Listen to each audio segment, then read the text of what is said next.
The morning light filtered through the dusty windows of the Biblioteca Angelica, casting long shadows across the marble floor where Professor Elena Marchetti knelt beside an unopened wooden crate.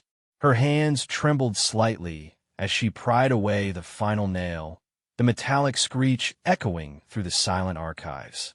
Inside, wrapped in yellowed silk, lay a collection of copper plates that would reshape everything the world thought it knew about Giovanni Battista Piranesi.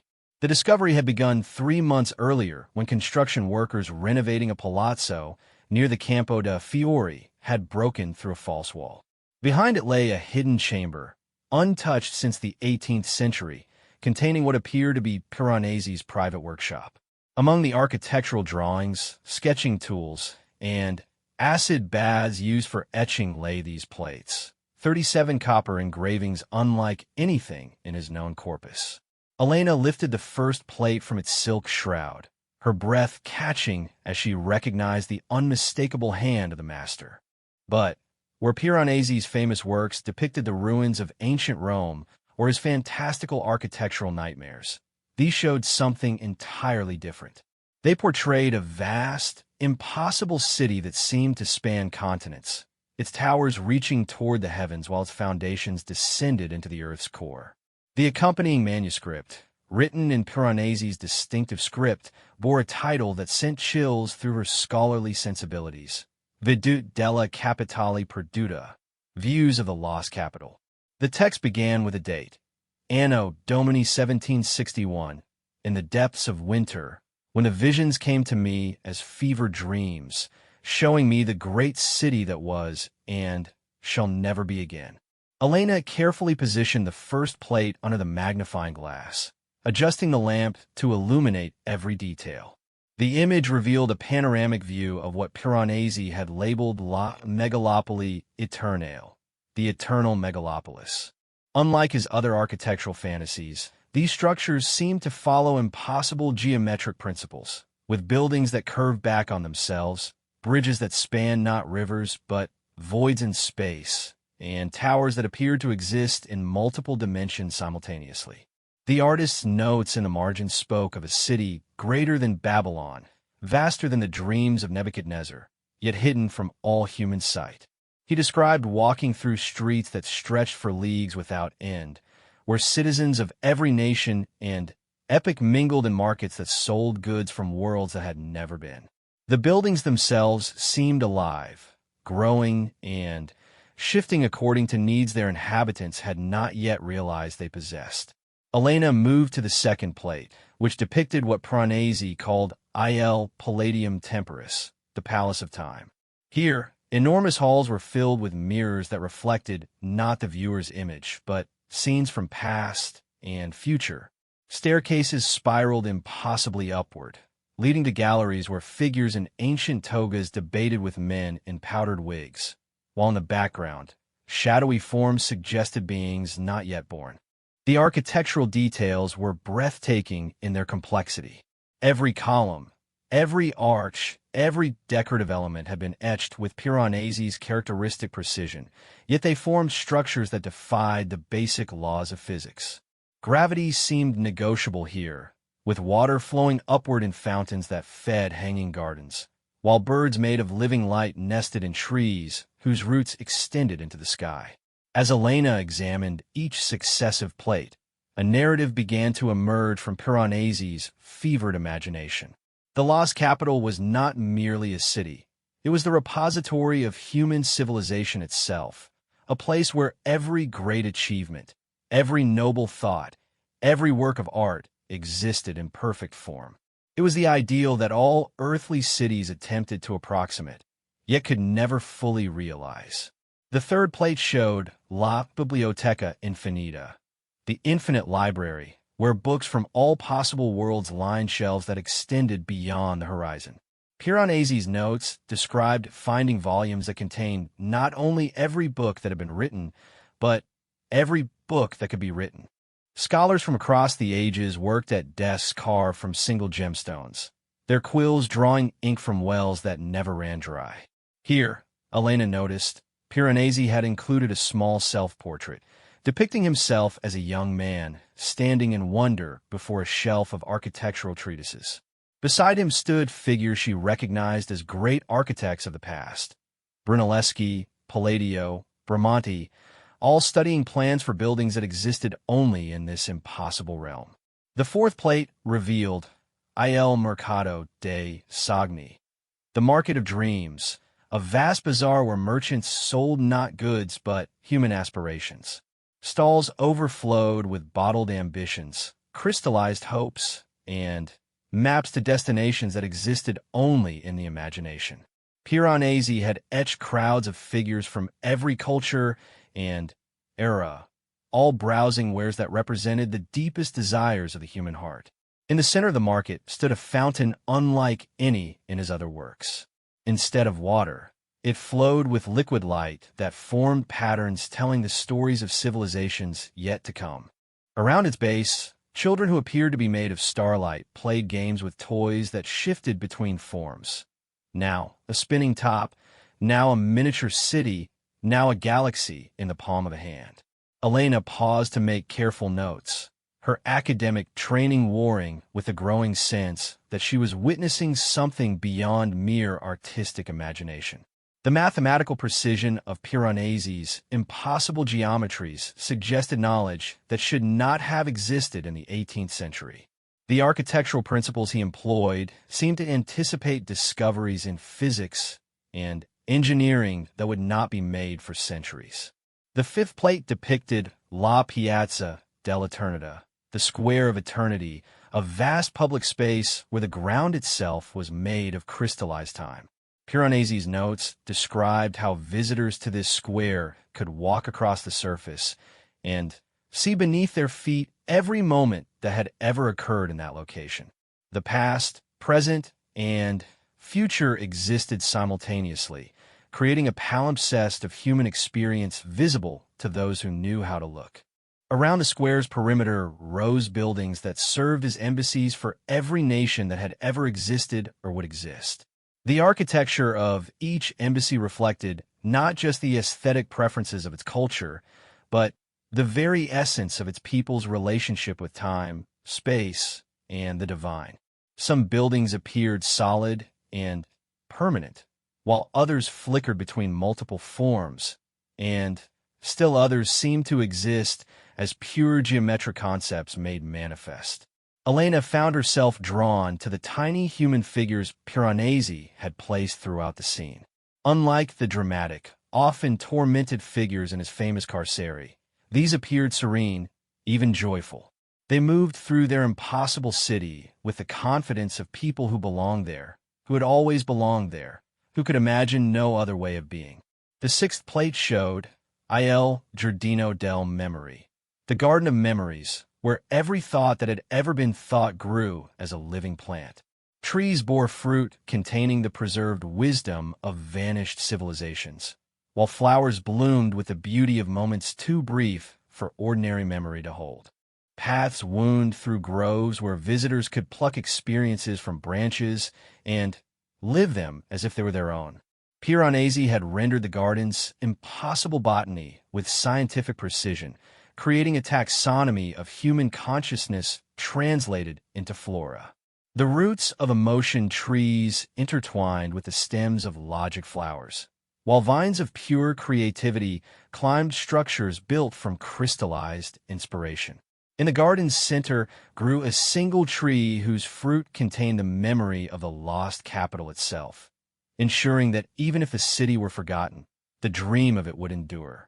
As Elena examined the seventh plate, she realized it depicted the same garden, but from an impossible perspective, as if viewed simultaneously from ground level and from far above, showing both the intimate details of individual plants and the vast pattern of the whole. This layering of perspectives appeared throughout Piranesi's Lost Capital series, suggesting a space where normal rules of observation and experience did not apply. The eighth plate revealed Il Teatro del Possibilità, the Theater of Possibilities, a performance space where every play that could be written was performed simultaneously. The architecture of the theater itself seemed to shift to accommodate different productions, with seating that rearranged itself and stages that multiplied or merged as needed. Actors from across history performed roles that spanned the breadth of human experience, while audiences watched stories that told them who they were and who they might become. Elena noticed that Piranesi had included mechanical devices throughout the theater, automated systems that adjusted lighting, moved scenery, and even generated music appropriate to each performance. These machines appeared to operate according to principles that wouldn't be developed until the Industrial Revolution, yet they served purposes that seemed almost mystical in their intent. The ninth plate depicted La Cattedrale del Tempo, the Cathedral of Time, a religious space where all beliefs and all gods were honored simultaneously. The building's architecture incorporated elements from every sacred tradition, yet somehow achieved harmony rather than chaos. Spiraling columns supported a dome that opened not to the sky, but to what Piranesi labeled the realm beyond time. Inside the cathedral, figures representing every faith and philosophy gathered in contemplation, their differences dissolved in the presence of something greater than any single tradition could contain. The altar held not a specific sacred object, but a space that seemed to contain infinite possibility, a void that was somehow fuller than any presence. Elena paused to consider the theological implications of Piranesi's vision. Here was a space that suggested universal truths underlying all human spiritual seeking, yet avoided the trap of religious relativism by proposing a reality large enough to contain all possibilities without diminishing any of them. The 10th plate showed Il Laboratorio della Creazione, the laboratory of creation, where artists, scientists, and philosophers worked side by side on projects that blurred the lines between their disciplines. Painters used formulas derived from mathematical principles, while scientists found inspiration in poetry, and musicians discovered melodies in the movement of the stars. The laboratory's architecture reflected this interdisciplinary approach, with workspaces that could reconfigure themselves based on the needs of each project. Tools hung from walls that could serve equally as paintbrushes, telescopes, or writing implements, depending on the intention of the user. The building itself seemed to participate in the creative process, with walls that displayed the history of each project and floors that preserved the footprints of every collaboration. Elena found herself studying the faces of the figures Piranesi had placed in this scene. Unlike the often anguished expressions in his prison fantasies, these showed joy in creation, satisfaction in discovery, and delight in collaboration. It was as if the artist had imagined a world where the artificial divisions between fields of knowledge had been dissolved, allowing human creativity to flourish without constraint. The 11th plate revealed Il Ponte dell'Intesa, the bridge of understanding, a structure that spanned not a physical gap, but the space between minds. Those who crossed this bridge found themselves able to experience the world through another's perspective, to feel what they felt and know what they knew. The bridge's architecture incorporated elements that seemed to pulse with life, as if the structure itself facilitated the connection between consciousness. Piranesi's notes described watching people approach the bridge as strangers and leave it as friends, having gained the ability to see through each other's eyes. The bridge connected not just two shores, but multiple dimensions of human experience, allowing passage between states of being that ordinary reality kept separate. The technical precision with which Piranesi had rendered this impossible structure suggested deep thought about the nature of empathy and understanding. The bridge's supports appeared to be made of crystallized emotion, while its deck consisted of interwoven thoughts made manifest in physical form. Elena turned to the 12th plate, which depicted Il Museo della Moneta, the Museum of Humanity, where every human achievement was preserved and displayed. Unlike earthly museums that must choose what to collect and what to discard, this institution contained everything, every tool ever made, every song ever sung, every story ever told. The building itself seemed infinite, with galleries that extended beyond the horizon and collections that defied categorization. Visitors to the museum could experience history not as a series of facts to be learned, but as a living reality to be inhabited. Walking through the galleries, they could witness the first use of fire, participate in the building of the pyramids, or attend the premiere of a lost symphony. The past became present, allowing each generation to learn directly from those who came before.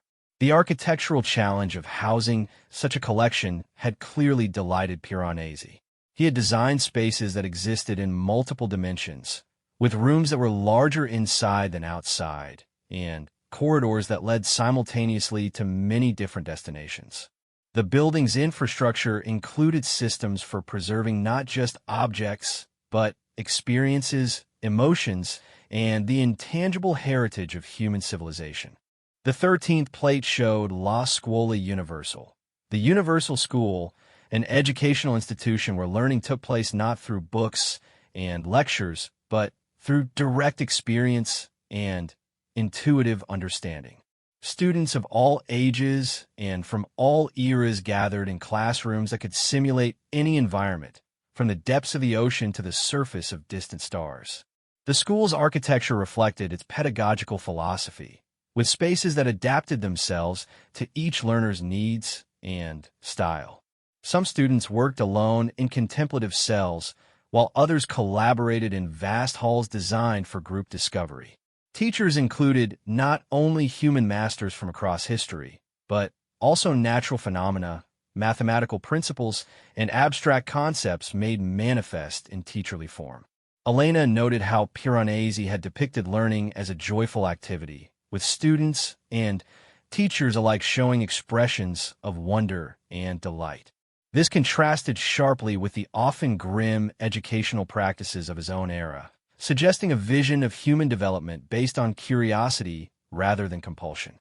The 14th plate depicted Il Palazzo della Giustizia, the Palace of Justice, where perfect fairness was not an aspiration but a reality.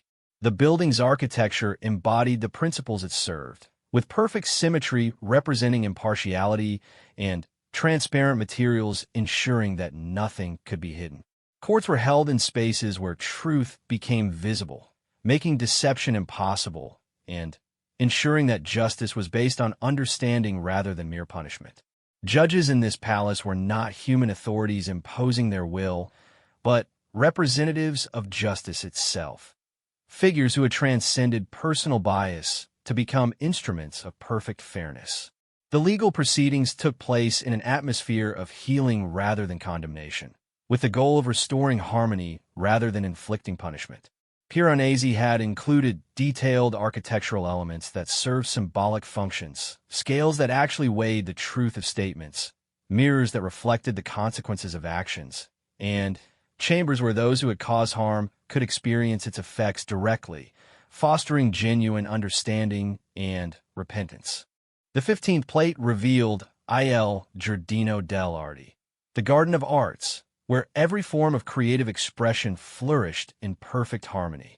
Sculptors worked with living stone that shaped itself according to their vision, while musicians composed symphonies that painted themselves across the sky. Poets spoke verses that took root and grew into flowering narratives that told themselves to any who would listen. The garden's design allowed for perfect acoustic and visual conditions, with natural amphitheaters that enhanced every performance and galleries that provided ideal lighting for every work of art. More remarkably, the garden itself seemed to participate in the creative process, with plants that grew in rhythm to music and flowers that changed color in response to the emotions expressed in nearby poetry. Elena found herself wondering whether Piranesi had imagined this place as an alternative to the competitive, often cutthroat world of 18th century artistic patronage. Here, artists collaborated rather than competed, with each creative act enhancing rather than diminishing the others. The 16th plate showed Il Laboratorio del Tempo, the laboratory of time, where the nature of temporal experience could be studied and manipulated. Scientists worked with instruments that could slow, accelerate, or reverse the flow of time within controlled environments. The laboratory's architecture incorporated temporal elements, with rooms where centuries passed in moments and halls where moments stretched into years. The research conducted here focused not on time travel in the popular sense, but on understanding the subjective nature of temporal experience. Researchers could experience how time felt to a butterfly with its brief but intense life, or to an ancient tree with its patient observation of centuries. The goal was not to escape time, but to understand its role in shaping consciousness and experience. Piranesi had rendered the laboratory's impossible equipment with his characteristic attention to detail, creating machines that seemed both scientifically plausible and utterly fantastical. Clockwork mechanisms governed the flow of temporal fields, while crystalline structures preserved moments in perfect stasis for detailed study. The 17th plate depicted il mercato dell'esperienza, the market of experience, where the accumulated wisdom of all human life could be shared and exchanged. Vendors offered not goods, but lived experiences, the joy of a first love, the wisdom of great age, the satisfaction of meaningful work, the peace of a life well lived. Customers could sample these experiences, gaining insight into aspects of human existence they might never otherwise encounter. The market's architecture facilitated these exchanges, with stalls that could recreate the environments necessary for each experience. Some were simple spaces where a single emotion could be safely felt and understood, while others were complex environments that allowed for the full appreciation of intricate life situations. Elena noted that Piranesi had been careful to show the ethical dimensions of such exchanges. The experiences offered were freely given by those who had lived them, shared out of a desire to enrich the human community rather than for personal gain. The market operated on principles of mutual enrichment rather than exploitation. The 18th plate revealed La Torre dell'Osservazione, the Tower of Observation, a structure that rose impossibly high, offering views not just of the lost capital, but of all possible worlds. From its peak, observers could see the patterns that connected all existence, understanding how individual lives fitted into the vast tapestry of cosmic purpose. The tower's architecture defied conventional engineering, with levels that existed in different dimensions and observation decks that provided perspectives impossible from any single physical location. Telescopes and other viewing instruments were built into the structure itself, creating a symbiosis between observer and observed that enhanced understanding beyond what either could achieve alone. Piranesi had populated the tower with figures from across history who had sought to understand the nature of existence. Philosophers, scientists, mystics, and poets all working together to piece together the ultimate nature of reality. Their collaborative effort suggested that truth was too vast for any single perspective to encompass. The 19th plate showed Il Santuario della Memoria, the sanctuary of memory, where the most precious moments of human experience were preserved in perfect detail. Unlike the Garden of Memories, which grew experiences like plants, this space maintained them as they originally occurred, creating a repository of perfect moments that could inspire and guide future generations. The sanctuary's architecture created an environment of profound reverence, with spaces designed to honor the significance of each preserved moment.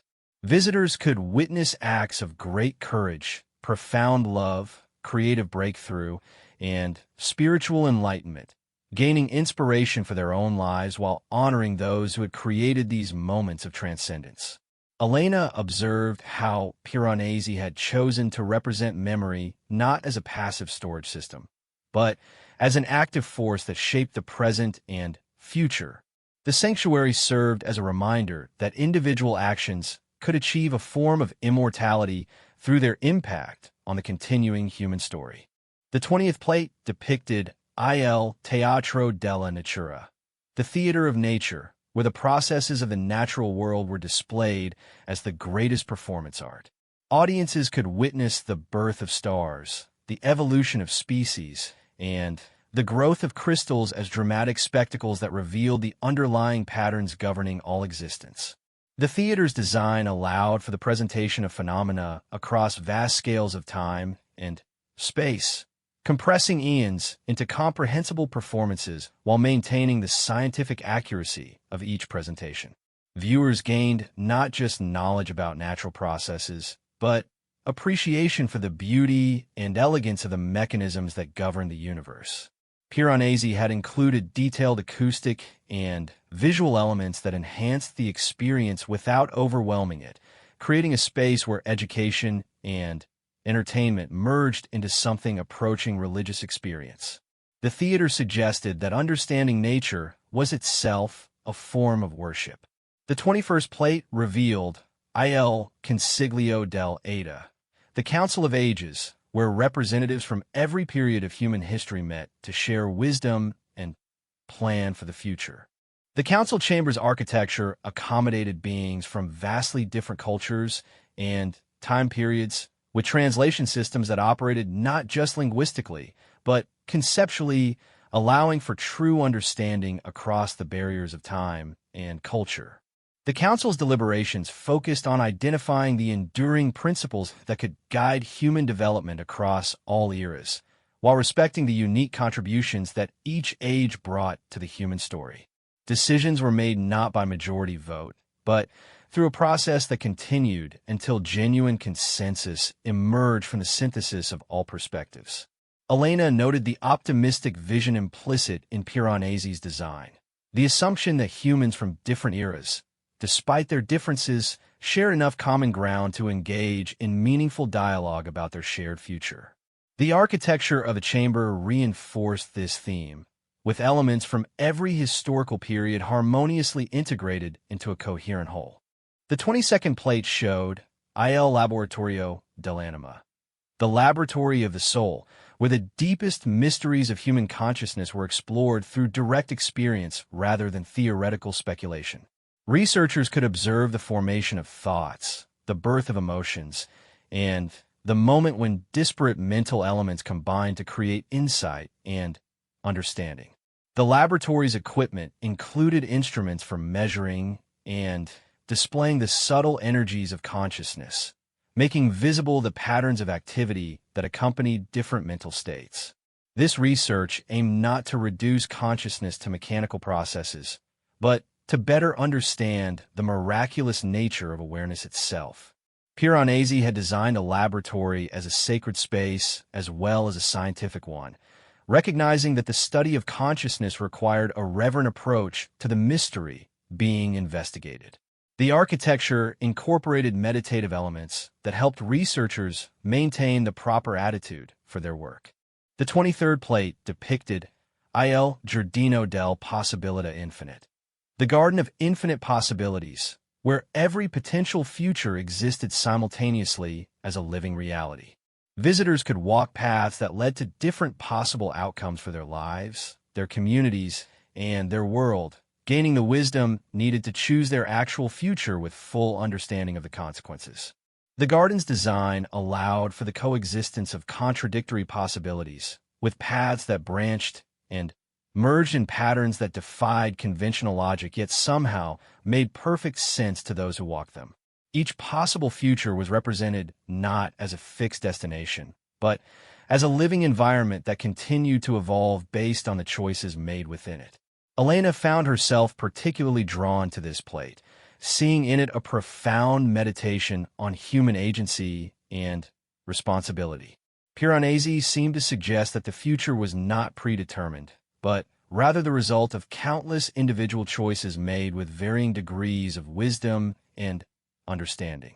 The 24th plate revealed La Biblioteca del Lacrime, the Library of Tears, where every sorrow ever experienced was preserved not as a source of pain, but as a testament to the depth of human feeling and the strength required to endure suffering.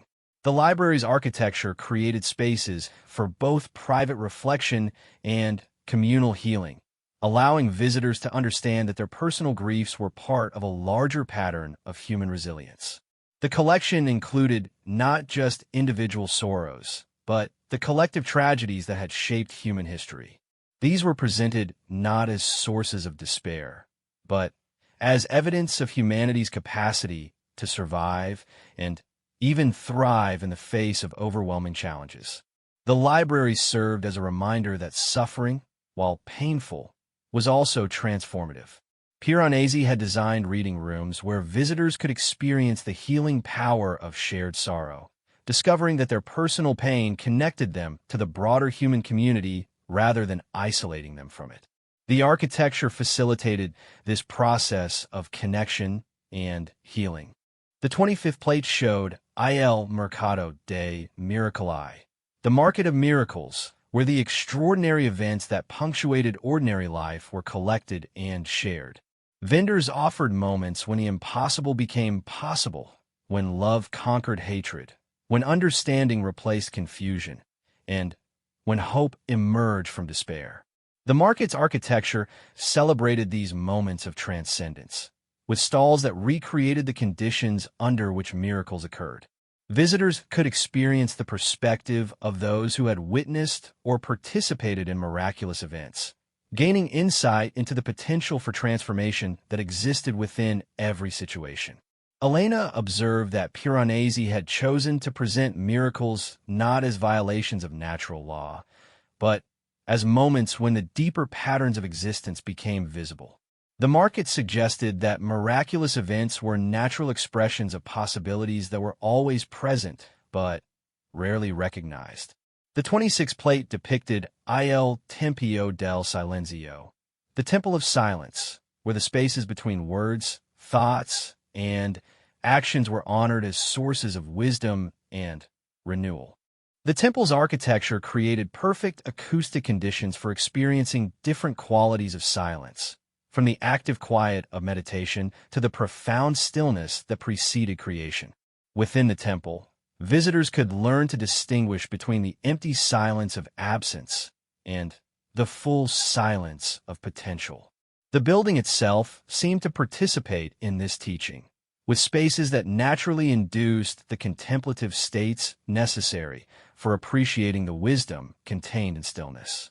Piranesi had populated the temple with figures representing various contemplative traditions, all united in their appreciation for the transformative power of silence. The architecture suggested that silence was not the absence of communication, but a more refined form of it. The 27th plate revealed Il Palazzo dell'Umorismo, the Palace of Humor, where laughter was recognized as one of humanity's greatest achievements and most powerful tools for transformation. The palace's architecture incorporated playful elements that induced joy and amusement, while providing spaces for understanding the deeper functions that humor served in human experience.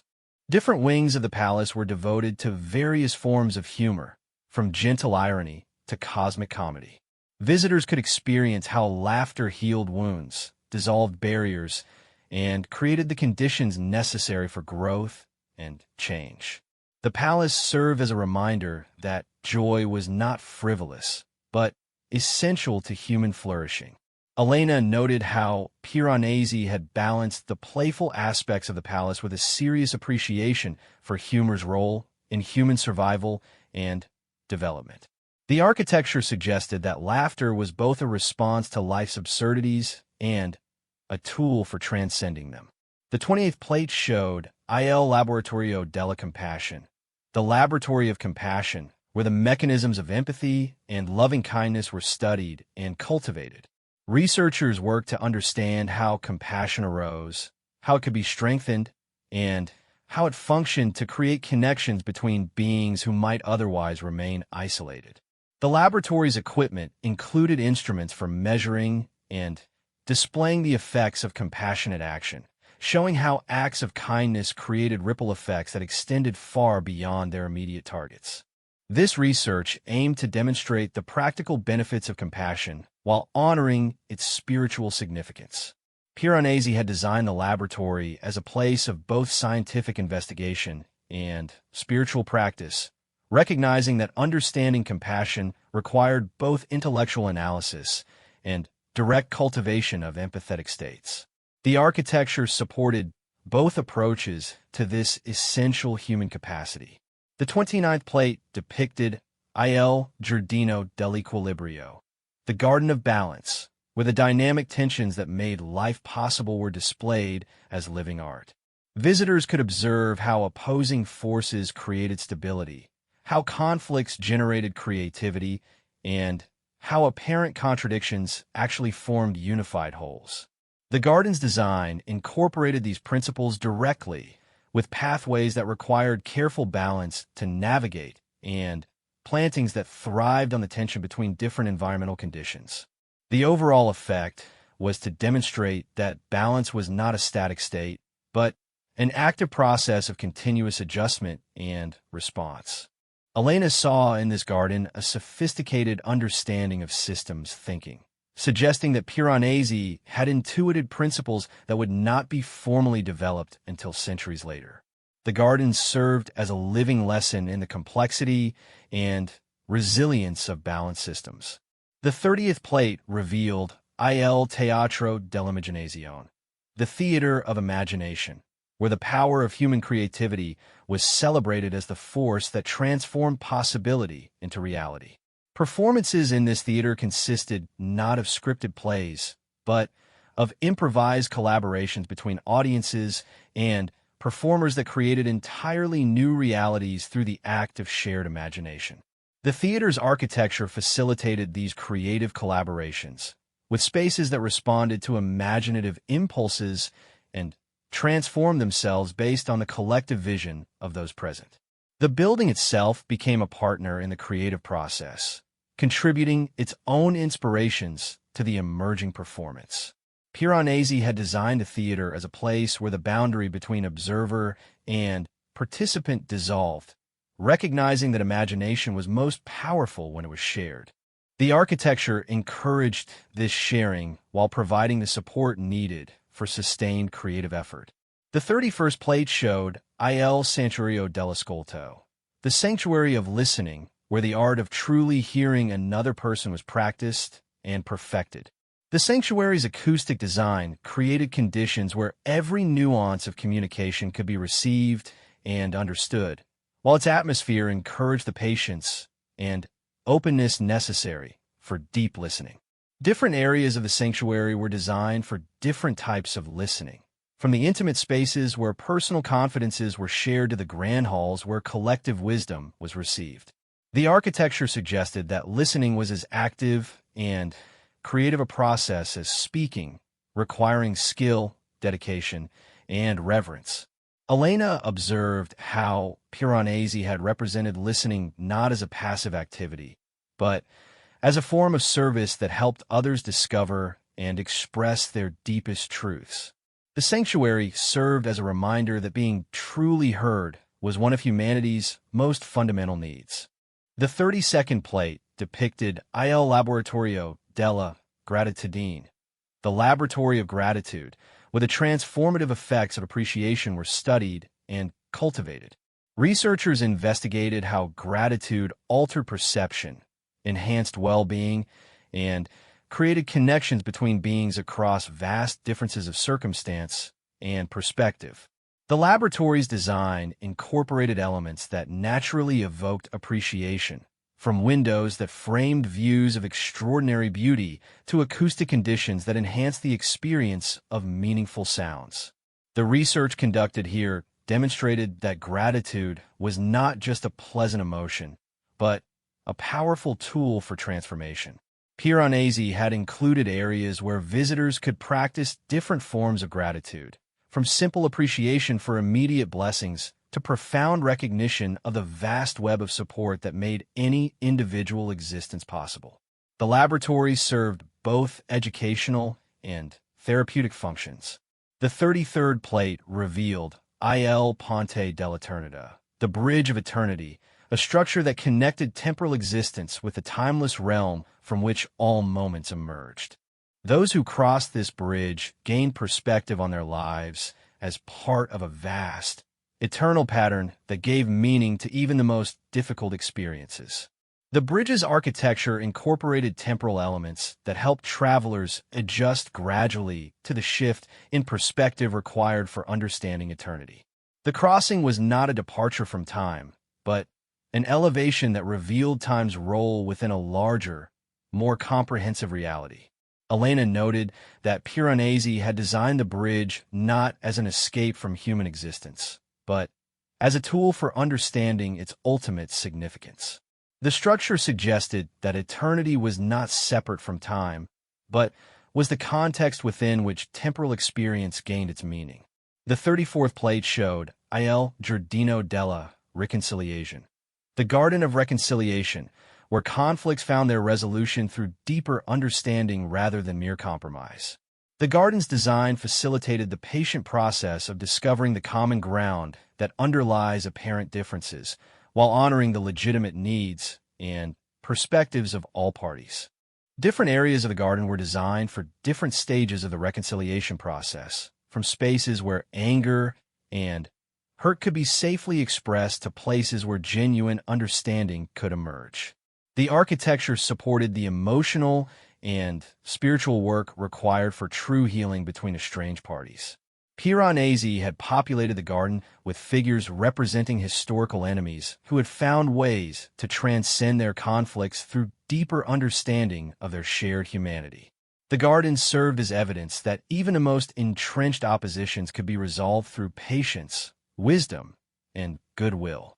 The 35th plate depicted Il Palazzo della Celebrazione, the Palace of Celebration, where the joy of existence was honored as the fundamental attitude appropriate to conscious beings.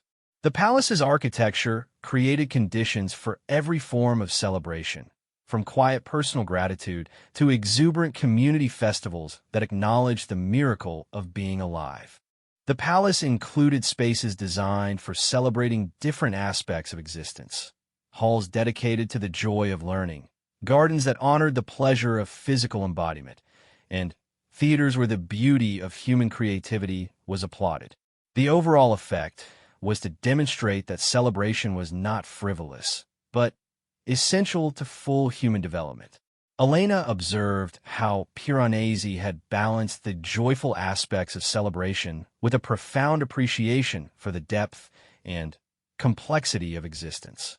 The palace suggested that true celebration arose not from ignorance of life's difficulties, but from a mature understanding of its ultimate goodness.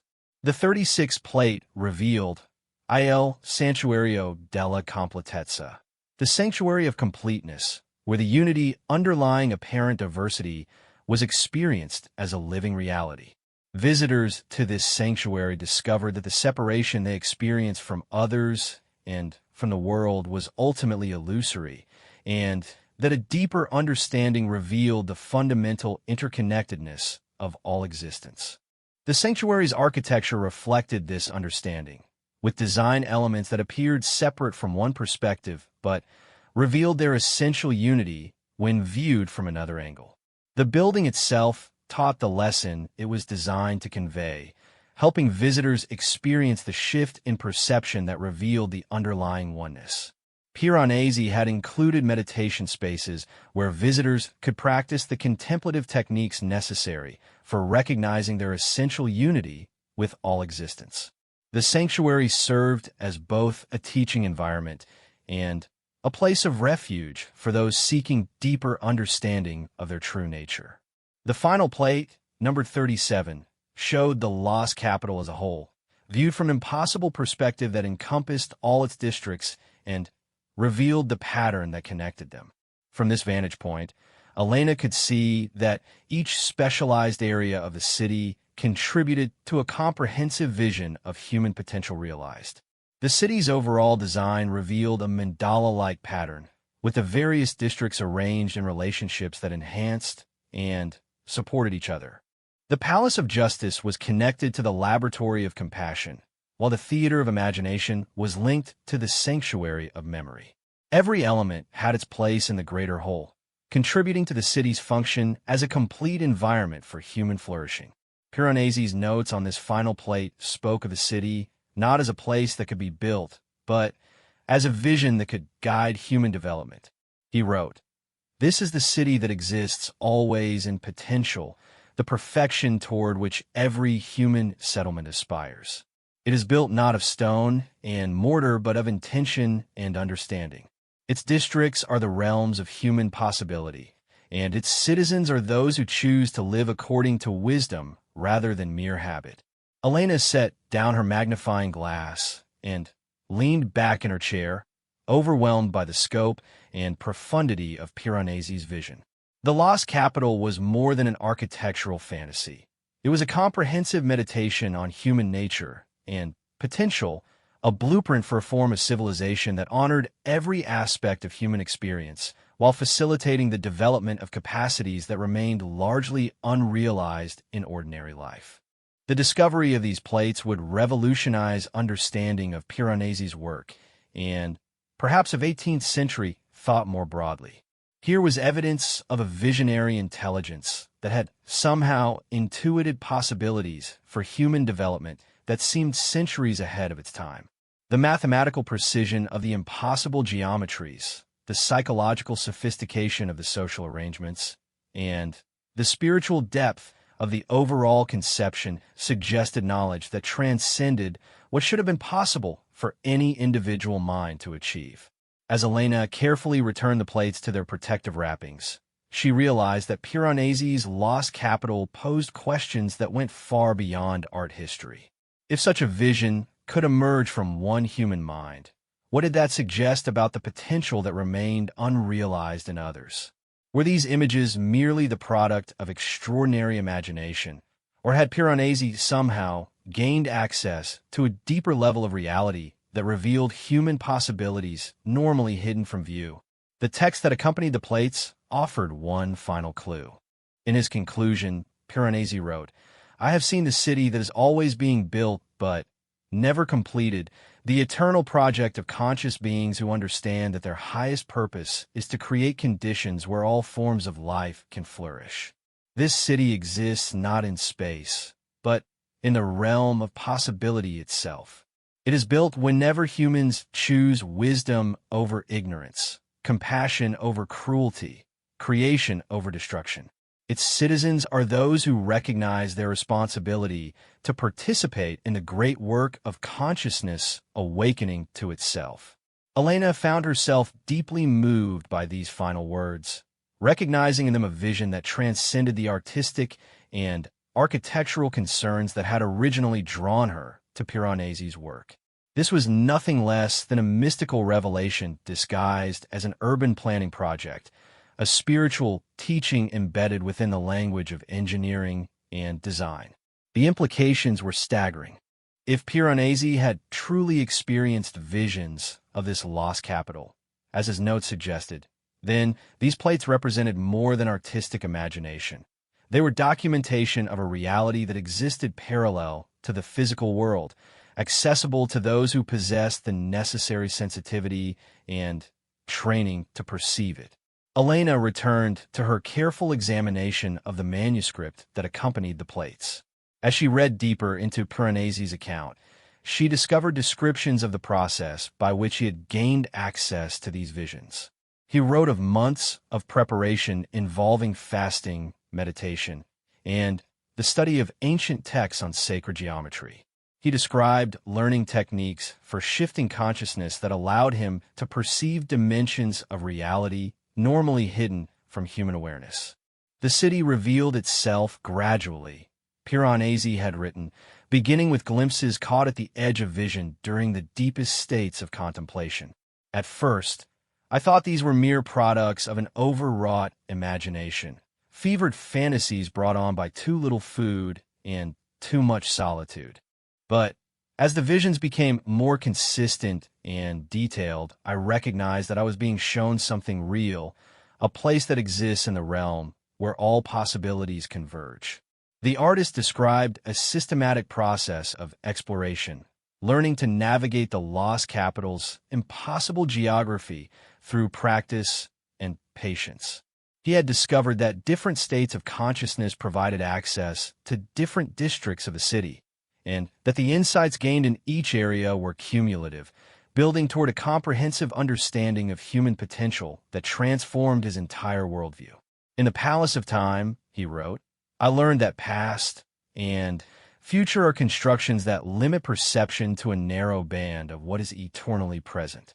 In the laboratory of compassion, I discovered that the boundaries between self and other are conveniences of limited consciousness, dissolving naturally as awareness expands. In the Garden of Possibilities, I saw that what we call fate is simply the result of choices made with incomplete understanding, and that true freedom comes from perceiving all options simultaneously. Elena paused to consider the audacity of what Piranesi was claiming. These were insights that aligned remarkably with discoveries being made in her own time by consciousness researchers and quantum physicists. How had an 18th century artist and architect gained access to knowledge that seemed to anticipate developments in human understanding that were still unfolding centuries later? She continued reading, finding Piranesi's account of his final vision particularly compelling. He described standing at the center of the lost capital, in a plaza that he hadn't depicted in any of his plates because it could only be experienced, never represented. From this vantage point, he could perceive the city not as a collection of separate districts, but as a single, unified organism of consciousness exploring its own nature through infinite creative expressions. I understood then, he wrote, that the city was not a place I was visiting, but a reflection of what human consciousness becomes when it recognizes its true nature. Every district, every building, every citizen was an aspect of the awakened mind exploring its own infinite creativity. The city was not built by its inhabitants. It was their collective consciousness made manifest in architectural form. This revelation had apparently overwhelmed Piranesi, ending his visionary experiences, but leaving him with a burning need to share what he had seen. The plates were his attempt to create a map of possibilities, a guide for others who might wish to undertake their own journey toward the lost capital. Elena found additional notes describing Piranesi's attempts to return to the visionary state, but these efforts had been unsuccessful. He speculated that the visions had been intended as a one-time transmission, a gift meant to be shared rather than hoarded.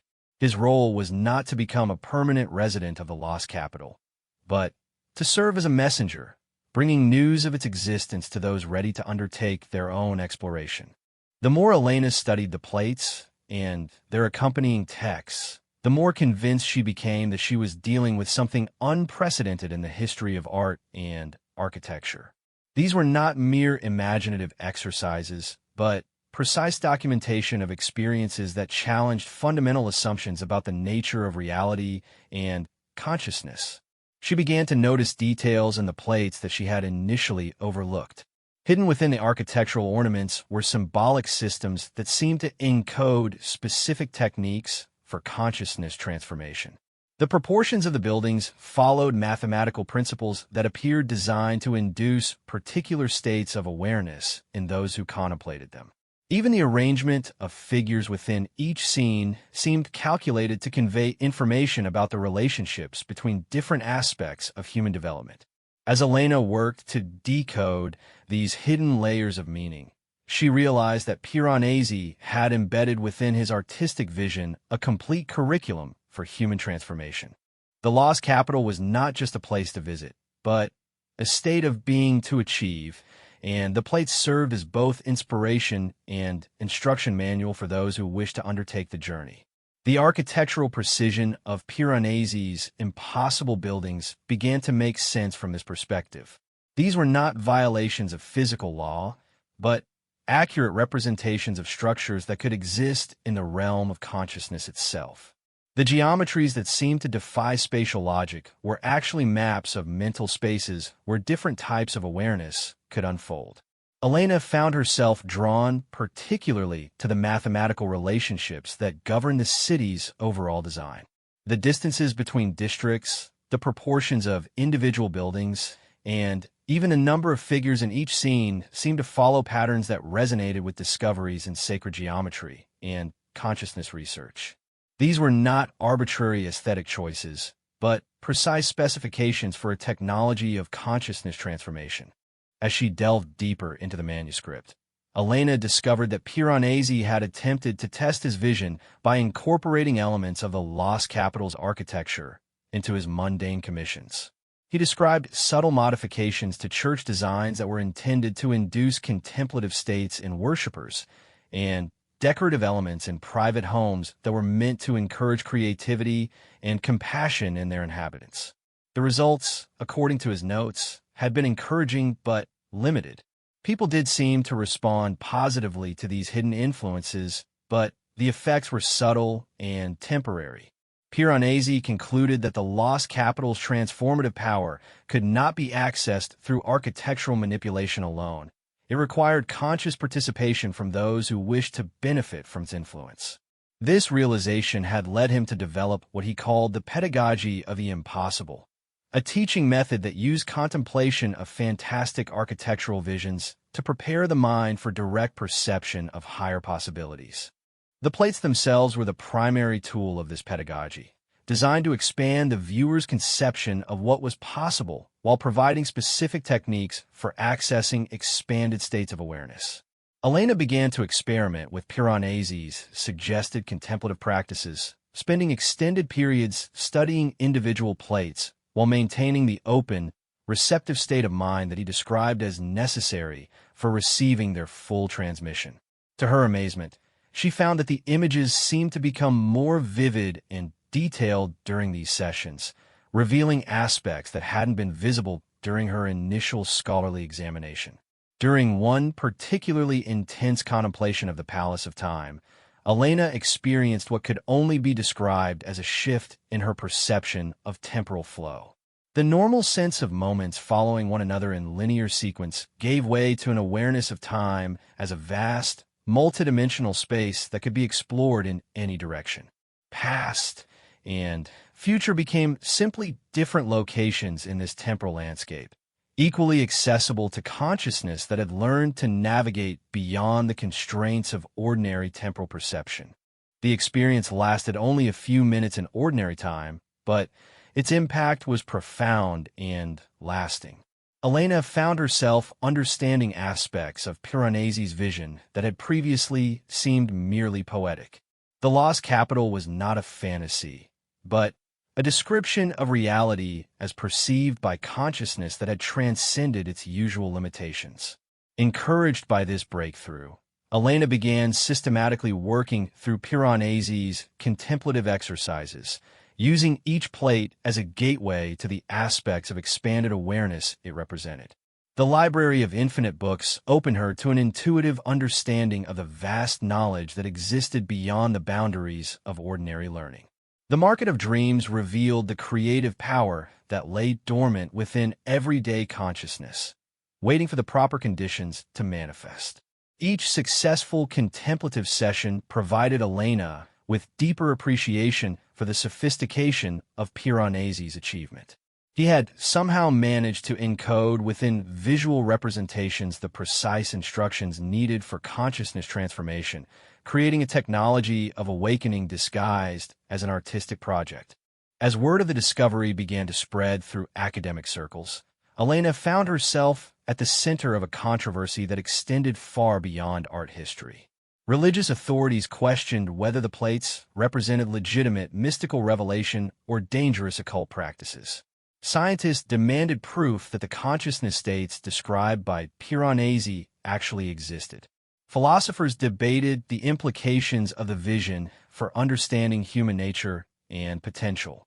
Elena realized that she was facing a responsibility that extended far beyond her original scholarly interests.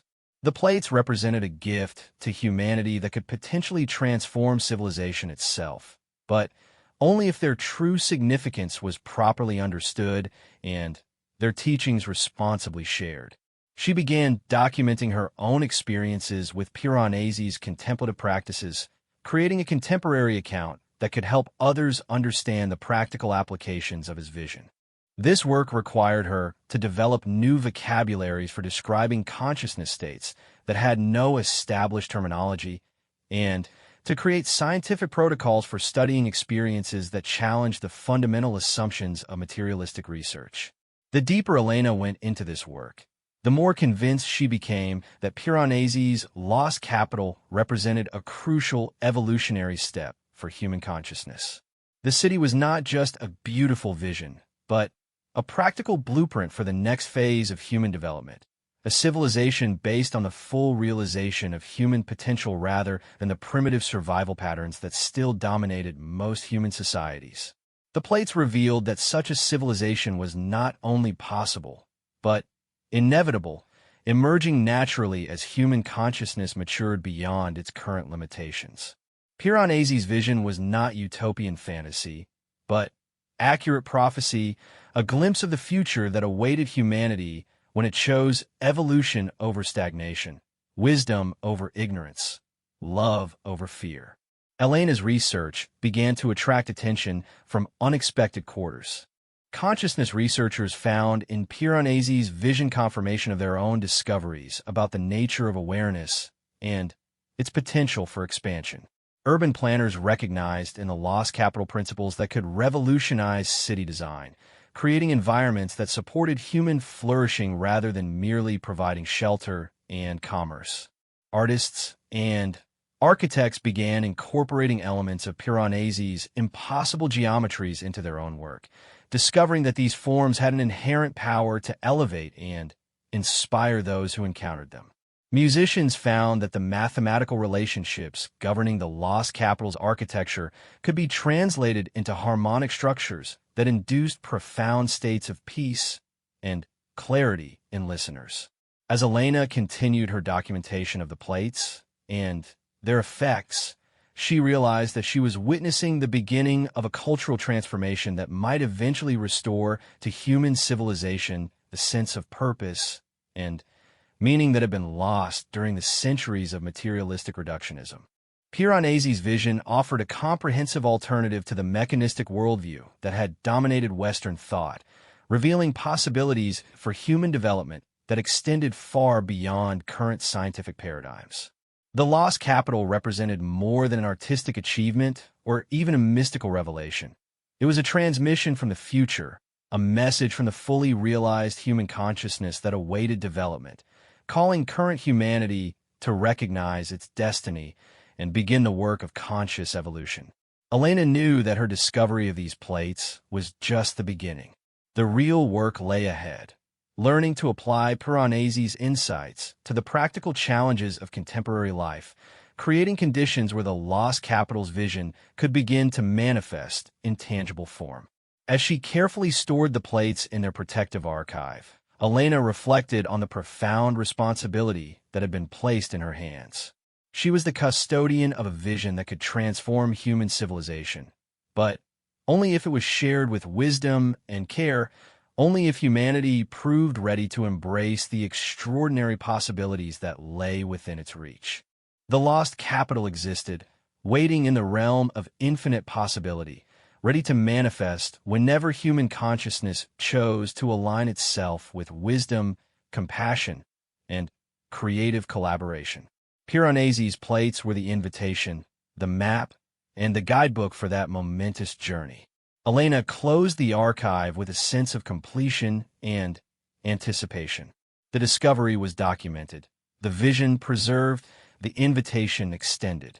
Now it remained to be seen whether humanity would accept the challenge and begin the magnificent work of building the lost capital in the realm where all true cities were ultimately constructed, in the awakened consciousness of beings who understood their highest purpose as the creation of conditions where all life could flourish.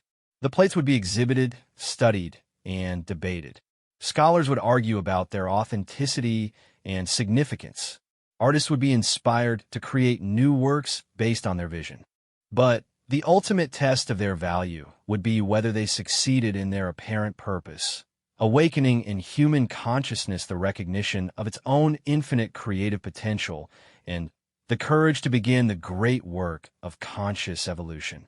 As Elena walked through the quiet halls of the biblioteca that evening, she carried with her the profound certainty that she had been privileged to witness something extraordinary, The documentation of human consciousness exploring its own ultimate nature and discovering that it was far more magnificent than it had ever dared to imagine.